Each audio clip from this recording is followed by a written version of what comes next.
여러분들께 이름 없이 빛도 없이라는 책을 소개해 드립니다. 이 책은 가난하고 어렵고 무척 캄캄하던 시절에 우리가 일어설 수 있도록 도움을 주었던 미국의 젊은 선교사들의 헌신적인 노력을 기록한 책입니다. 여러분께서는 감동과 교훈 그리고 삶의 지혜를 얻으실 수 있을 것입니다. 감사합니다. 여러분들, 이 불법 체류자 문제, 우리하고는 조금 거리가 있지만 그래도 법을 집행하는 것이 얼마나 중요한지, 그리고 법을 어떻게 해석하는 건지, 이런 부분에 대한 이견이나 충돌을 이해하는 데 크게 도움이 되는 거죠. 오늘자 이런 팍스뉴스에서는 이 소위 백악관 대변인하고 그 다음에 이제 남부 국경의 차르라고 하죠. 불법 체류자 추방을 이렇게 총책임지고 있는 이 터프하게 생긴 이 분사의 이제 대화를 소개하는 내용이 오늘 일면 톱 기사에 나왔네요. 아주 터프하게 생겼죠. 이 내용을 여러분들 조금 살펴보도록 하겠습니다.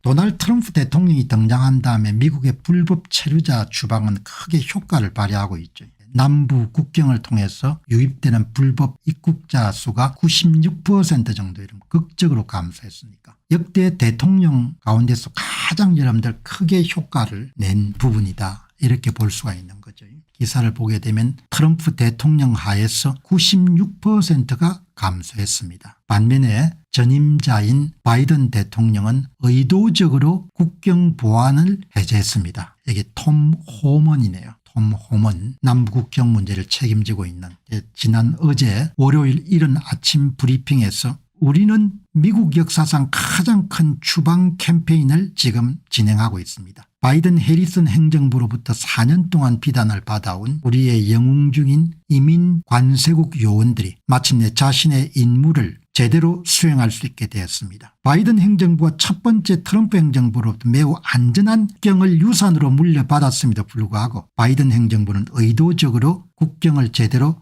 관리하지 못했습니다. 일론 마스크는 불법 입국자를 수입했다, 불법 투표자를 수입했다, 이렇게 표현하지 않습니까? 이분이 아마 톰 호먼, 이 불법 이민자 유입을 차단한 총책임을 맡고 있는 이분이 이제 이 직책을 오랫동안 수행해 옵니다. 저는 1984년에 국경 순찰대에서 일하기 시작했습니다. 저는 40년 넘게 이 일을 해봤습니다. 로널드 레이건을 시작으로 6명의 대통령을 위해 일해봤습니다. 제가 일했던 모든 대통령은 강력한 국경 보안이 없으며 국가 안보를 가질 수 없기 때문에 국가의 보안을 심각하게 받아들였습니다. 누가 오고 무엇이 오고 어디로 오고 왜 들어온지 알아야 하죠. 호먼은 오바마 대통령, 클린턴 대통령조차도 국경 보안에 대해서 어느 정도 언급했습니다. 그러나 바이든이 이 나라 역사상 처음으로 취임하여 의도적으로 국경을 보안 해제한 대통령이었습니다. 그는 이어서 트럼프가 몇 달 만에 달성한 불법 이민의 엄청난 감소를 선전했습니다. 국경을 넘어오는 사람이 96% 줄어들었는데, 이렇게 묻는 겁니다. 책임을 지고 있는 분이 어쨌든 가장 큰 이제 성과죠. 가장 큰 성과를 거두게 된 건데, 그럼 여러분들 여기 이제 오늘 근데 이제 이게 만만치 않은 거죠. 왜 만만치 않은 거 하니까 불법 체류자를 추방하는 것은 정의란 측면에서 상당히 여러분들 정의로운 일 같은데 민주당이나 주류 언론들은 전혀 다르게 해석하는 거죠. 그러니까 불법 체류자를 인도적인 관점에서 그렇게 집단적으로 추방하는 것은 옳지 않다라고 그렇게 보지 않습니까? 민주당 측에서는. 공화당이나 트럼프 대통령 측에서는 당연하게 여러분들 무슨 이야기하냐, 불법으로 이런 입국을 했으니까 당연히 추방을 시켜야 되지 않느냐, 이렇게 여러분들 보는 거죠. 그래서 이제 연방 판사들 가운데서도 민주당 측에 지명을 받았던 그런 판사들 중심으로 해서 계속해서 이런 여기다 브레이크를 걸지 않습니까? 그러니까 이제 도널드 트럼프 대통령이 새로운 행정명령을 시달하는 거죠. 그 기사가 오늘 열린 민주당이 장악한 생츄리 시티 보호도시의 목록을 만들어 가지고 연방지원금을 전격적으로 여러분들 줄이거나 끊겠다, 이렇게 여러분들 공언하는 그런 행정명령을 여러분 시달하는 겁니다. 트럼프는 이민당국에 완전히 협조하지 않는 민주당이 장악한 보호도시에 대한 전투를 확대하는 행정명령에 서명할 계획입니다. 이 명령은 법무부 장관과 국토안보부 장관에게 한 달 이내에 보호구역 관할권을 식별하도록 지시합니다. 그리고 이 보호구역 관할권 목록에 들어가 있는 도시나 카운티나 시티나 주는 연방자금 지원이 중단되고 형사 및 민사소송이 발생할 수가 있습니다.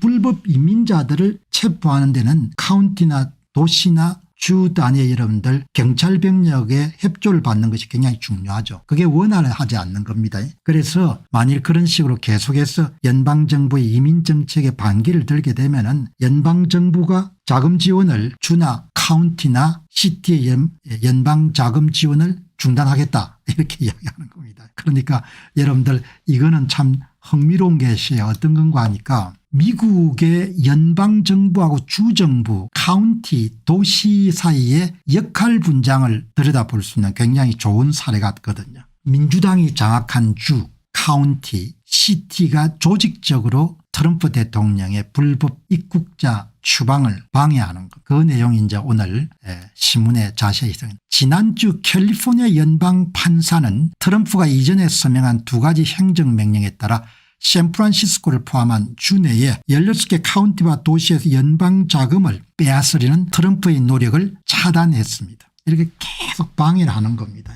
불법 체류자 문제를. 미셸 우 보스턴 시장은 이 행정명령이 보호구역 도시의 정책을 바꾸지 않을 것이라고 말했습니다.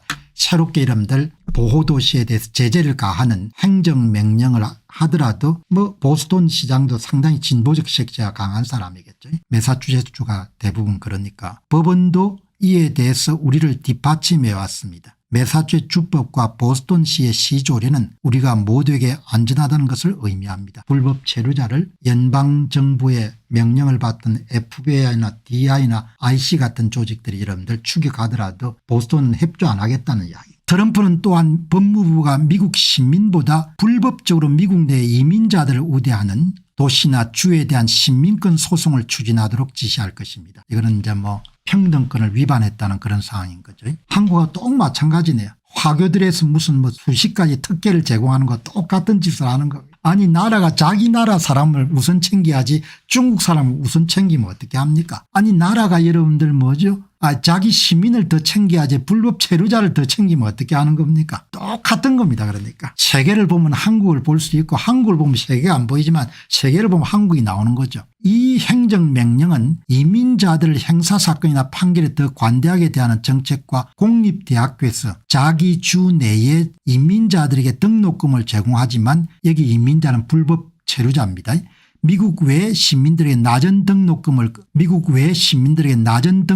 거부하는 주법을 인용합니다. 그런데 대부분의 이런 미국의 불법 체류자들이 대도시에 이런 거주하죠. 뉴욕, 시카고, 로스앤젤레스 이런 데가 대부분 다 민주당이 장악하고 있는 겁니다. 그게 단속하기가 굉장히 어려운 겁니다. 그러니까 뭐 세상이 다 여러분들 이상하게 돌아가는 겁니다. 당연히 미국이면 뭐죠. 미국의 자국민을 우선해야지 불법 체류자에게 뭐 많은 특혜를 제공하면 안 되지 않습니까? 한국은 당연히 한국 사람들 이런 보호하고 더 위해야지 화교한테 뭐죠. 시험도 안 치고 뭐 의사도 되게 만들고 그렇게 하면 안 되는 거죠. 똑같은 겁니다. 연방정부와 생츄리 시티라고 부르네요. 이런 민주당의 지배를 받는 보호도시 충돌이 있는 거죠. 민주당 보호도시들이 이제 다 반발하는 겁니다.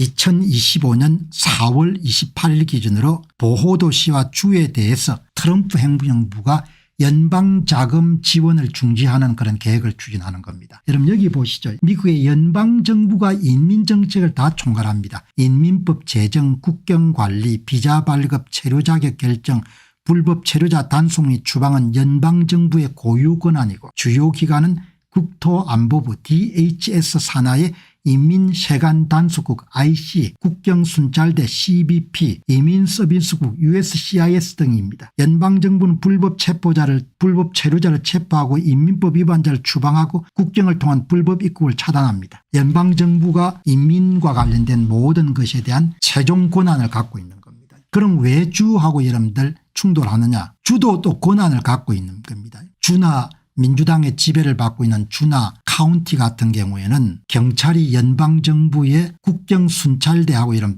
협력하지 않는 겁니다. 여기 보시게 되면은 보호도시로 지정된 지역 예를 들어 로스앤젤레스, 샌프란시스코, 뉴욕시는 지역 경찰이 IC 여기 IC가 이민세강단속국하고 여러분들 협력하지 않거나 불법 체류자의 신분 정보를 공유하지 않는 정책을 채택합니다. 민주당이 장악하고 있는 대도시에 경찰들이 협조를 안 하는 겁니다. 그러니까 주정부하고 여러분들이 이렇게 민주당이 장악한 데하고는 다른 거죠.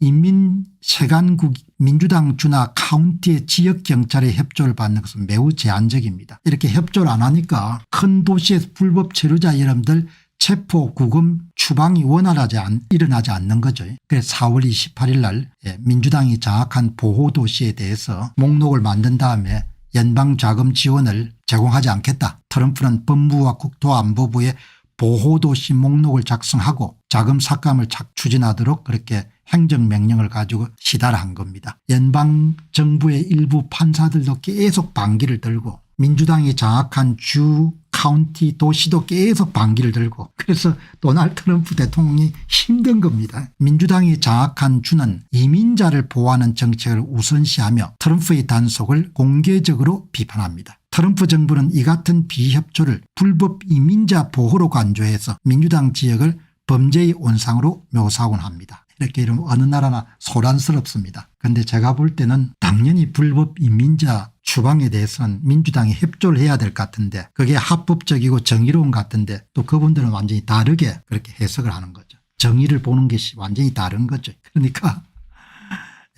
4월 28일 날 트럼프 행정부 이민정책과 관련 새로운 행정명령 보호도시 불법 체류자를 보호하고 연방정부의 불법 체류자 추방 정책에 대해서 협조하지 않는 데는 연방자금을 끊겠다 이런 내용이 여러분들 핵심인 겁니다. 대통령 하기가 참 힘들 것 같아요. 안녕하십니까, 공병호입니다. 그동안 공병호TV는 선거 공정성 회복과 자유민주주의 체제의 보존과 발전을 위해 노력해왔습니다. 이런 노력들이 지속될 수 있도록 공병호TV의 정기 후원 프로그램이자 멤버십 프로그램을 소개해드립니다. 뜻 있는 분들의 관심과 동참을 부탁드립니다. 선거 공정성 회복을 위한 노력을 지지하시고 훌륭한 나라 만들기에 동참하시는 시청자분들이시라면 구독 버튼 바로 옆에 있는 가입 버튼을 통해서 정기 후원 프로그램에 가입할 수 있습니다. 가입 버튼을 누르시면 공병호TV의 후원자가 되시게 됩니다. 여러분의 후원이 선거 공정성 회복을 위한 노력에 힘을 더할 수 있을 뿐만 아니라 자유민주주의 체제의 수호를 그리고 발전을 통해 여러분과 후손들의 삶에 빛과 소금이 될 것입니다. 특히 그동안 공병호TV는 선거 공정성 회복을 위한 노력 과정에서 채널 성장에 제약이 가해지는 불이익을 감수해왔고 지금도 그런 불이익이 계속되고 있습니다. 그럼에도 불구하고 너무나 중대한 문제이기 때문에 공병호TV의 노력은 계속될 것입니다. 여러분의 깊은 관심을 부탁드립니다. 감사합니다.